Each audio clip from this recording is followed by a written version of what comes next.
Hello दोस्तों, स्वागत है आप सभी लोगों को आपके अपने इस यूट्यूब चैनल पर। मैं नीतीश कुमार आप सभी लोगों को एक बार फिर से स्वागत करता हूं। दोस्तों, इससे पहले वाले वीडियो में हम जो है ना बायोलॉजी के कुछ फंडामेंटल पार्ट के विषय में बात की थी कि आखिर बायोलॉजी क्या होता है, जूलॉजी क्या होता है, बोटनी क्या होता है, उसके विषय में हम लोग बात कर चुके थे।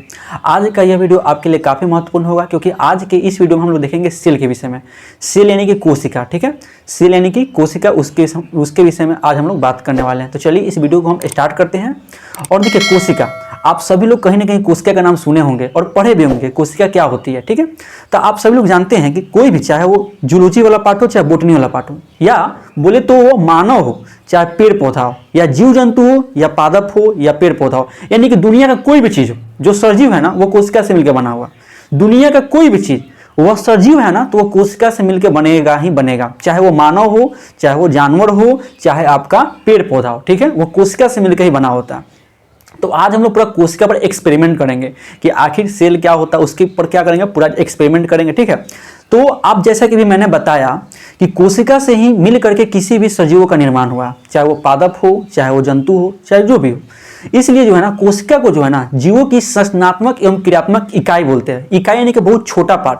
इकाई यानी क्या होता है, बहुत छोटा से छोटा पार्ट को क्या बोलते हैं, इकाई बोलते हैं। क्या बोलते हैं, इकाई बोलते हैं। अब तो बहुत आपको इकाई देखने को मिलेगा क्योंकि हम लोग बायोलॉजी पढ़ रहे हैं, ठीक है।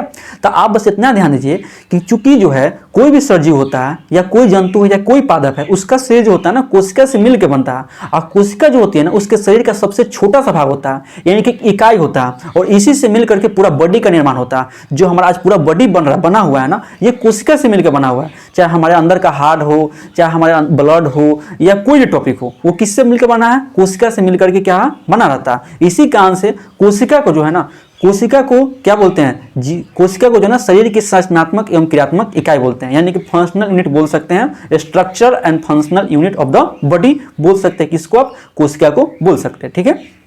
तो आप लोग कोशिका के बारे में समझ गए होंगे। अब स्टार्ट करते हैं कि आखिर कोशिका है क्या, ठीक है।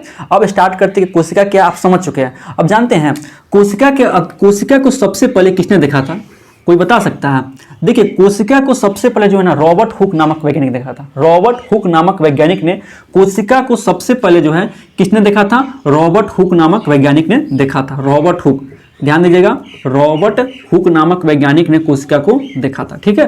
रॉबर्ट हुक नामक वैज्ञानिक ने कोशिका को देखा था। कब देखा था, तो 1665 ईस्वी में। ये भी ध्यान दीजिएगा, 1665 ईस्वी में जो है ना रॉबर्ट हुक नामक व्यक्ति ने कोशिका को देखा था। लेकिन पता है उसने मृत कोशिका देखा था। कैसे कोशिका देखा था, मृत कोशिका को कौन देखा था, रॉबर्ट हुक ने देखा था। उसमें जान नहीं था, ठीक है, वो केवल देखा था कि स्ट्रक्चर का, तो देखा था क्या कि तो छोटा छोटा पार्ट है, तो का नाम दे दिया कोशिका, ठीक है। यह रॉबर्ट हुक ने देखा 1665 ईस्वी में। यह मृत कोशिका को देखा था, ठीक है, कि कैसा कोशिका था, मृत कोशिका था। और कहां देखा था, तो कॉर्क पर। कहां देखा था, कॉर्क यानी कि छाल पर, आप समझ सकते हैं। या कॉर्क पर जो है ना, कॉर्क पर जो है, यह जो है रॉबर्ट हुक ने जो है कॉर्क पर देखा था, मृत कोशिका को देखा था, ठीक है। और मृत कोशिका को क्या बोलते हैं, मृत कोशिका को हम लोग नेफ्रोसिस बोलते हैं। क्या बोलते हैं, नेफ्रोसिस। जो मरा हुआ कोशिका रहता है ना उसे साइंटिफिक नेम के तौर पर, यानी कि वैज्ञानिक नाम के तौर पर क्या बोलते हैं, नेफ्रोसिस बोलते हैं। क्या बोलते हैं, नेफ्रोसिस, ध्यान दीजिएगा, नेफ्रोसिस बोलते हैं। नेफ्रोसिस बोलते हैं। क्या बोलते हैं, नेफ्रोसिस बोलते हैं। क्या बोलते हैं, नेफ्रोसिस बोलते हैं। कोई दिक्कत आपको होना भी नहीं चाहिए, ठीक है।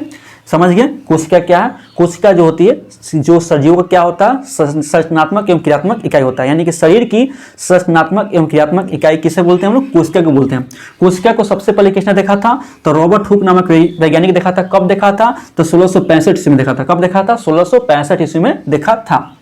इसे हम लोग मृत कोशिका, यह जो होता है मृत कोशिका पर देखा था। कहां देखा था, तो कॉर्क पर देखा था।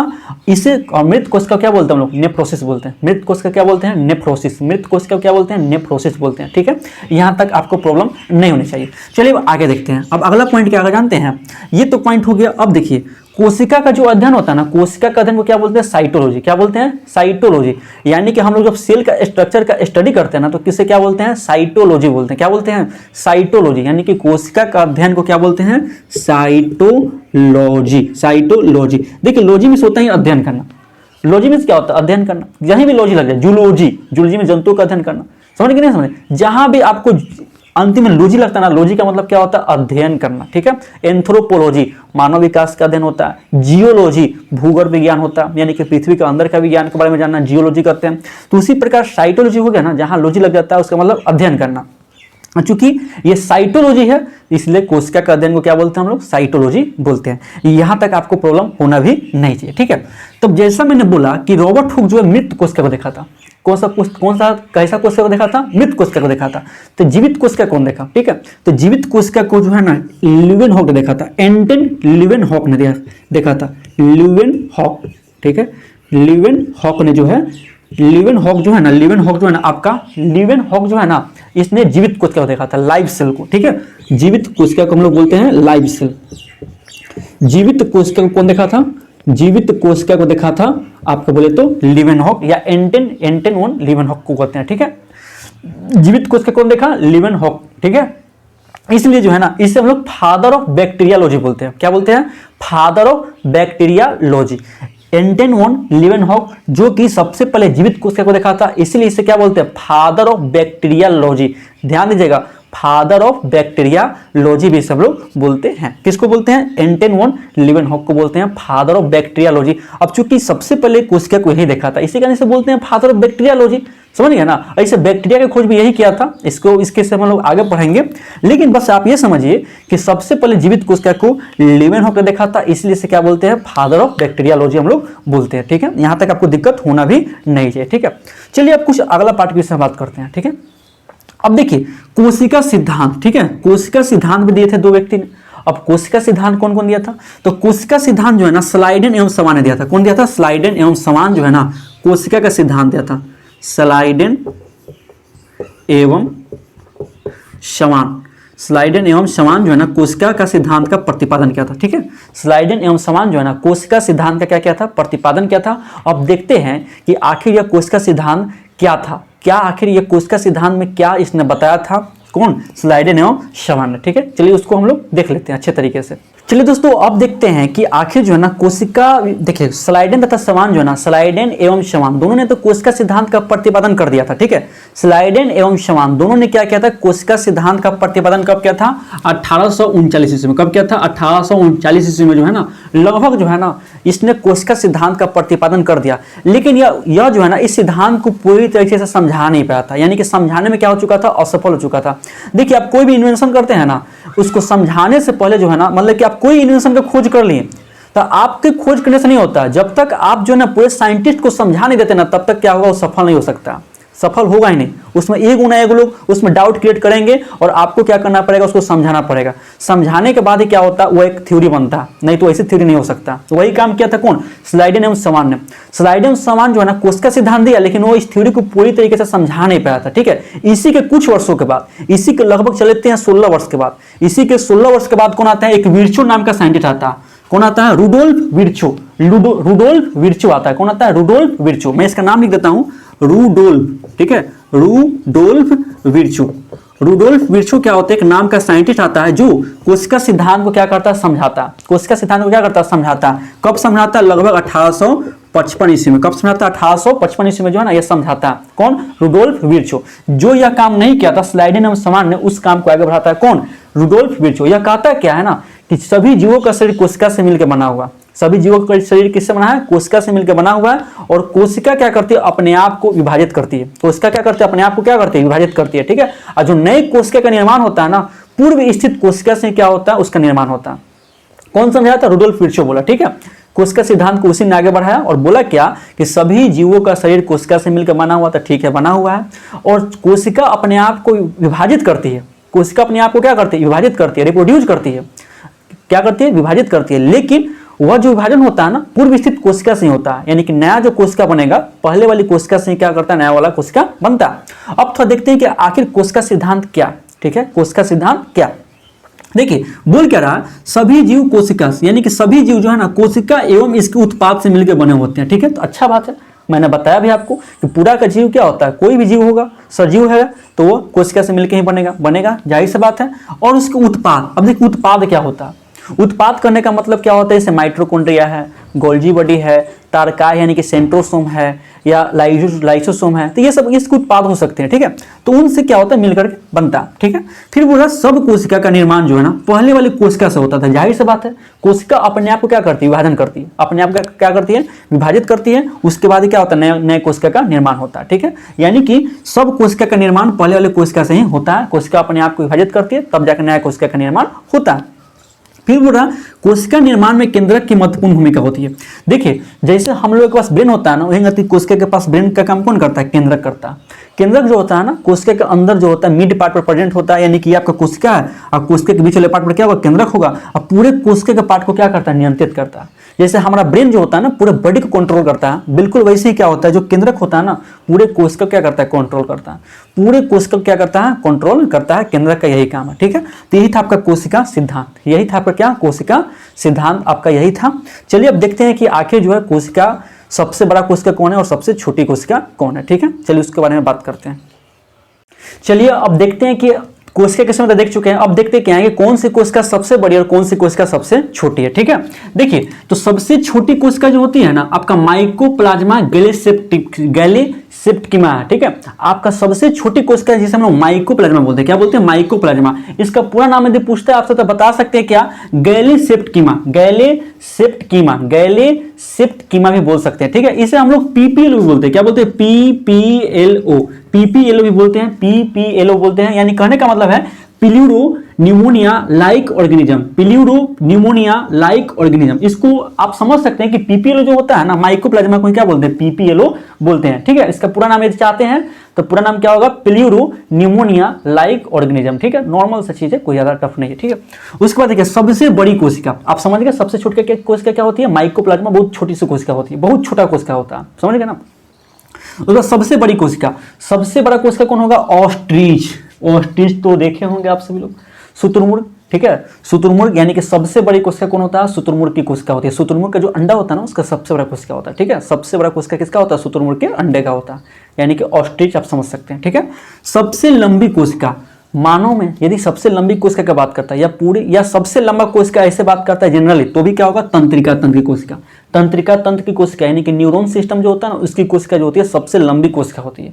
सबसे लंबी कोशिका कहाँ की होती है, तंत्रिका तंत्र की कोशिका जो होती है ना सबसे ज्यादा लंबी कोशिका होती है, ठीक है। सबसे लंबा कोशिका तंत्रिका तंत्र, सबसे छोटी कोशिका माइकोप्लाज्मा गैलेसेप्टिकिमा होता है, और सबसे बड़ी कोशिका कौन होगा, ऑस्ट्रिच यानी कि शुतुरमुर्ग के अंडे की कोशिका होगी, ठीक है। अब देखते हैं कि सबसे बड़ी कोशिका ह्यूमन में, मानव में सबसे बड़ी कोशिका क्या होती है, ठीक है। तो मानव में सबसे बड़ी कोशिका क्या होगा, ओवम होगा, क्या होगा आपका, ओवम हो जाएगा। मानव की सबसे बड़ी कोशिका क्या होगा, ओवम, ओवम हो जाएगा, जिसे अंडाणु भी कहते हैं, ठीक है। क्या बोलेंगे, अंडाणु बोलेंगे। यानी कि सबसे बड़ी कोशिका क्या होगा ह्यूमन में, तो ओवम का हो जाएगा, ओवम, ठीक है। सबसे बड़ी कोशिका होती है। और सबसे छोटी कोशिका ह्यूमन में क्या होगा, तो स्पर्म हो जाएगा, क्या हो जाएगा, स्पर्म। सबसे छोटी कोशिका क्या हो जाएगा आपका, बोले तो स्पर्म हो जाएगा। तो ये था कोशिका, यानी कि हम लोग कोशिका के विषय में बात किए हैं, जिसमें हम लोग सबसे छोटी कोशिका देखें माइकोप्लाज्मा गैलेसेप्टिकिमा देखें, इसे पीपीएलओ भी कहते हैं। सबसे बड़ी कोशिका ऑस्ट्रिच देखें, सबसे लंबी कोशिका तंत्रिका तंत्र की कोशिका देखें, फिर देखें मानव में सबसे बड़ी कोशिका ओवम देखें, और मानव में सबसे छोटी कोशिका स्पर्म को देखें।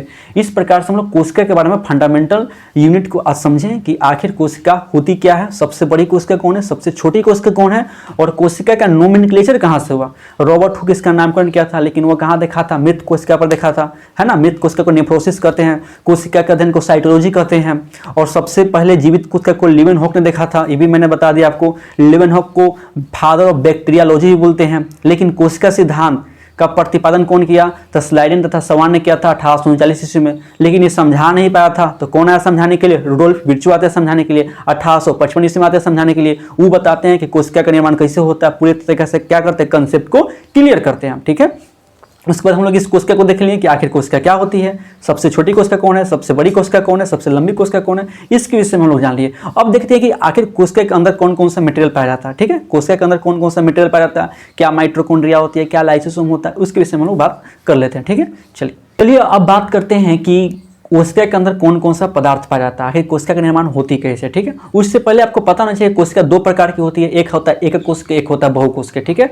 एकक कोशिका क्या होता है, यूनिसेलुलर ऑर्गेनिज्म, वैसे कोशिका जिसमें केवल एक कोशिका पाया जाता है, जैसे कि वायरस हो गया, कोरोना वायरस का समझ पे कर रहे होंगे, कोरोना वायरस हो गया, आपका बैक्टीरिया हो गया, ये सब क्या होता है, एक कोशिका होता है। जैसे कि अमीबा पैरामीशियम एक कोशिका होता है, क्लाइडोमोनास एक कोशिका होता है, ये सब क्या होते हैं, एक कोशिका होता है। और बहुकोशिका यानी कि जिसका निर्माण जो होता है बहुत सारी कोशिकाओं से मिलकर के होता है, मल्टी सेल्यूलर ऑर्गेनिज्म, यानी कि जिसका निर्माण क्या होगा, बहुत सारी कोशिकाओं से मिलकर हुआ होगा, उसे क्या कहते हैं, बहुकोशिकीय जीव कहते हैं। जैसे कि हम लोग बहुकोशिकीय हैं, जानवर बहुकोशिकीय, पेड़ पौधा बहुकोशिकीय, ये सब क्या है, बहुकोशिकीय। ठीक है, कोई दिक्कत आपको होना भी नहीं चाहिए। चलिए अब बात करते हैं कि आखिर जो है ना कोशिका का निर्माण होता कैसे है, कोशिका कैसे बनता है। ठीक है, देखिए कोई कोशिका होता है ना, कोशिका का सबसे बाहर जो होता है ना एक पतली झिल्ली पाई जाती है।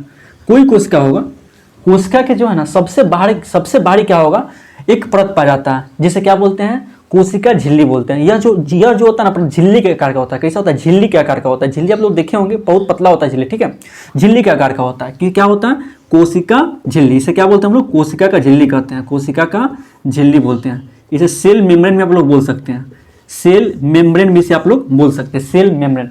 कोशिका के सबसे बाहर जो है ना एक पतला सा एकदम परत मिलेगा, एकदम बहुत पतला परत मिलेगा। जैसे हमारे अंदर स्किन है ना, ये स्किन आप लोग देख सकते हैं कैसे हमारे बॉडी का सबसे आउटर मोस्ट लेयर है, उसी कोशिका का सबसे बाहरी परत को क्या बोलते हैं हम लोग, कोशिका झिल्ली बोलते हैं। क्या बोलते हैं, कोशिका झिल्ली बोलते हैं। यहाँ यह एक अर्धपारगम्य झिल्ली होता है।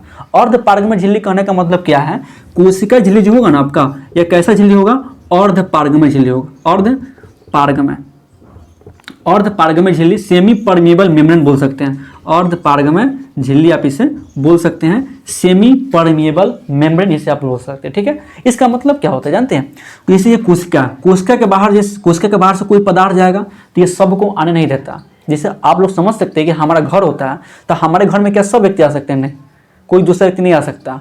हमारे घर में केवल वही व्यक्ति आ सकता है जिसको हम आदेश दें, नहीं तो जो हमारे घर का वही आ सकता, सब नहीं आ सकता। समझ गए ना, क्योंकि सरकारी संपत्ति नहीं ना, सरकारी संपत्ति में कोई आकर चल जाता तो सरकारी संपत्ति नहीं है।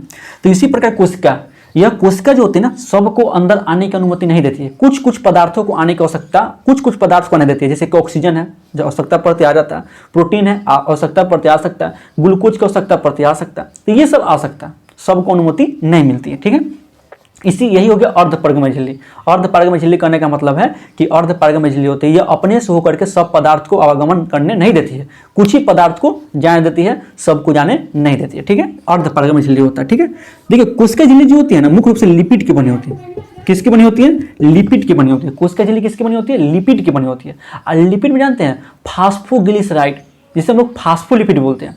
लिपिड में भी क्या होता है, फास्फोलिपिड आप बोल सकते हैं। क्या बोल सकते हैं, फास्फोलिपिड। ये लिपिड का और इंटरनल पार्ट हो गया जिसे हम लोग फास्फोलिपिड बोलते हैं। क्या बोलते हैं, फास्फोलिपिड बोलते हैं। यानी कि जो कोशिका झिल्ली होती है मुख्य रूप से लिपिड की बनी होती है। और लिपिड में भी कौन सा लिपिड, तो फास्फोलिपिड का बना होता है। जब इसको देखा गया था और गहराई से देखा गया, माइक्रोस्कोप से देखा गया, तो इसमें देखा क्या गया कि इसमें फास्फोरस के कुछ लक्षण मिल रहे थे, यानी कि फास्फोलिपिड से मिलकर के क्या होता है, बना होता है। ठीक है, बाद में और देखा गया ना, बाद में और इसको जब देखा गया और गौर से देखा गया, रासायनिक अनुसंधान किया गया, समझ गया ना, तो जब देखा गया तो क्या देखता है कि इसमें प्रोटीन तथा कार्बोहाइड्रेट का भी अंश मिलता है। किसका, प्रोटीन एवं कार्बोहाइड्रेट का भी अंश मिलता है। इस कारण जो होता है कोशिका झिल्ली जो होता है लिपिड एवं प्रोटीन के भी मुख्य रूप से क्या होती है, बनी होती है। अब आपके ऑप्शन के ऊपर डिपेंड करता है कि ऑप्शन क्या दे रहा है, लेकिन लिपिड के मुख्य रूप से बनी होती है, या आपका प्रोटीन भी दे सकता है, क्योंकि फास्फोलिपिड जो होता है ना, ये इसको और जब देखा गया तो इसमें प्रोटीन एवं कार्बोहाइड्रेट का अंश मिले थे। किसका अंश मिला था, प्रोटीन एवं कार्बोहाइड्रेट का अंश। प्रोटीन ज्यादा पाया जाता है, कार्बोहाइड्रेट बहुत कम पाया जाता है। प्रोटीन ज्यादा, कार्बोहाइड्रेट कम, इसलिए हम लोग ज्यादा को मैंडेटरी करते हैं, ज्यादा को वैल्यू देते हैं। ठीक है, कोई दिक्कत नहीं है। देखिए अब जानते हैं कोशिका झिल्ली है ना, कोशिका झिल्ली को सबसे पहले सिंगर तथा निकोलसन नामक व्यक्ति ने क्या किया था, प्रस्तुत किया था। किसने किया था, सिंगर तथा निकोलसन, ध्यान दीजिएगा, Singer and Nicholson. Singer and Nicholson नामक वैज्ञानिक ने क्या किया था, इसको प्रस्तुत किया था। सिंगर एंड निकोलसन नामक वैज्ञानिक ने इसको क्या किया था, प्रस्तुत किया था 1972 ईस्वी में। 1972 ईस्वी में, यानी कि कोशिका के सबसे बाह्य परत को क्या बोलते हैं, कोशिका झिल्ली बोलते हैं। कोशिका के सबसे बाह्य परत को क्या बोलते हैं, कोशिका झिल्ली बोलते हैं। यह झिल्ली अर्धपारगम्य झिल्ली होती है। अर्धपारगम्य झिल्ली होती है, सबको जाने आने नहीं देती है, कुछ ही पदार्थ को जाने आने देती। ठीक है, यह किसकी बनी होती है, लिपिड की बनी होती है। किसकी बनी होती है, लिपिड की बनी होती है।